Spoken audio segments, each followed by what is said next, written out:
Shalom bien-aimé, cette semaine nous parlons de circoncision du cœur et je nous invite dans Marc 7, les versets 21 à 23, car c'est du dedans, c'est du cœur des hommes que sortent les mauvaises pensées qui conduisent à l'adultère, à l'impudicité, au meurtre, au vol, aux cupidités, aux méchancetés, à la fraude, au dérèglement, au regard envieux, à la calomnie, à l'orgueil, la folie. Toutes ces mauvaises choses sortent du dedans et souillent l'homme. C'est de l'intérieur de nous que ça vient. Lorsque nous parlons de circoncision, bien aimé, circoncision signifie tailler, couper. Vous voyez ça autour du prépuce là. Il faut nettoyer la partie de chair qui déborde là. C'est ainsi que nous devons agir avec notre cœur. Ici, lorsque nous parlons de cœur, nous parlons de nos pensées, n'est-ce pas? Nous parlons de notre âme qui est le siège de notre volonté, qui est le siège de notre intelligence,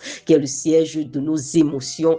Dieu dit que c'est notre responsabilité de pouvoir nettoyer qu'est-ce qui doit entrer, qu'est-ce qu'on ne doit même pas laisser entrer. Vous comprenez à quoi est-ce que tu prêtes tes oreilles, à quoi est-ce que tu prêtes tes yeux, à quoi est-ce que, vers quoi est-ce que tu marches, tu vois, qu'est-ce que tes mains touchent. C'est de ça qu'il s'agit parce que toutes ces choses-là modèlent tes pensées, modèlent ta façon de voir la vie, modèlent tes actions, vous comprenez? Et donc, nous avons la responsabilité de circoncire notre cœur, vous comprenez? C'est nous qui devons filtrer ce que nous laissons entrer, c'est nous qui devons travailler à faire sortir ce qui est entré par erreur, parce qu'on dit que, bon, tu peux pas empêcher l'oiseau de voler au-dessus de ta tête, mais tu peux pas le laisser non plus faire son nid au-dessus de ta tête. Donc, souvent, tu es exposé à des choses que tu ne désires même pas, mais tu dois travailler à les faire sortir rapidement de l'intérieur de toi. Sinon, ça va produire ce que nous voyons. Si vous voyez ça, on te dit que c'est de l'intérieur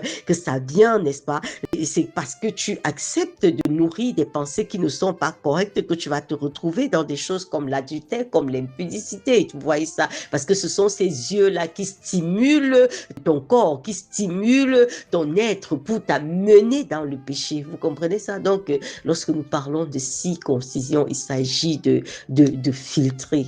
Tu es responsable de ce que tu laisses entrer. Tu ne dois pas écouter n'importe quoi, bien-aimé. Tu ne dois pas prêter tes yeux à n'importe quoi parce que quand on voit le désordre avec lequel les gens se laissent aller dans leur téléphone, à la télévision, même à la radio, il y a des commentaires que tu dois te refuser d'écouter. Si, c'est pas parce que quelqu'un choisit d'adopter un langage ordurieux que tu es obligé d'y prêter tes oreilles. Tu peux refuser catégoriquement de te brancher à une fréquence qui te salit, qui te souille. On dit que c'est toutes ces choses-là qui souillent l'homme. Vous voyez ça? Donc, c'est notre responsabilité vraiment de travailler à avoir des pensées purifiées, à avoir des cœurs tout entiers à l'Éternel. J'aime beaucoup le livre des rois qui parle de la vie de certains rois parce qu'on fait clairement la distinction entre les rois dont le cœur était tout entier à l'Éternel et les rois dont le cœur n'était pas tout entier à l'Éternel. Et la Bible nous fait comprendre que l'Éternel parcourt la terre de son regard pour soutenir ceux dont les cœurs sont tout entiers à lui. Avoir un cœur tout entier à lui, ça veut dire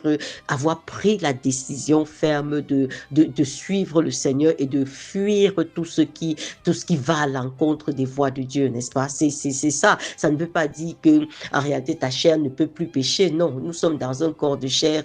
Il peut nous jouer des tours à certains moments, mais quel est ton engagement? Quelle est ta décision? Quels sont tes choix de vie? Combien est-ce que tu es rigoureux et engagé à te séparer, à mettre le ciseau avec tout ce qui ne va pas dans les principes et dans les voies de Dieu, avec ce langage ordurieux, avec ces scènes obscènes? Parce que lorsqu'on voit comment les gens s'asseyent et regardent toutes sortes d'immoralités à la télévision et dans leur téléphone, c'est pour que ton intérieur soit quoi, bien aimé? Naturellement, ton intérieur sera pourri avec ça. Mais sache que Dieu regarde ton cœur. La Bible dit que l'homme regarde à l'apparence. Très souvent, nous travaillons l'extérieur. On aime bien paraître. On aime avoir même un langage très souvent, vous voyez, poli. On te voit comme quelqu'un de bien. Mais à l'intérieur que Dieu voit là, tu es pourri. Dieu voit la pourriture. Et ça, c'est ta responsabilité de travailler à ça par le Saint-Esprit. Est-ce que tu as accepté Jésus comme ton Seigneur et ton Sauveur? Si oui, le Saint-Esprit habite en toi. Sinon, l'occasion t'est donnée de pouvoir le faire, d'appeler l'Esprit Saint à venir vivre en toi pour te donner la haine du mal, la haine de tout ce qui est pernicieux, de tout ce qui est pervers. C'est de ça qu'il est question cette semaine. Nous travaillons à la circoncision du cœur. L'apôtre Paul nous a dit hier que la circoncision n'est plus l'apparence, ce n'est plus les actes religieux. Désormais, c'est ton cœur. Ça va de l'intérieur vers l'extérieur. Bien-aimé, shalom à toi.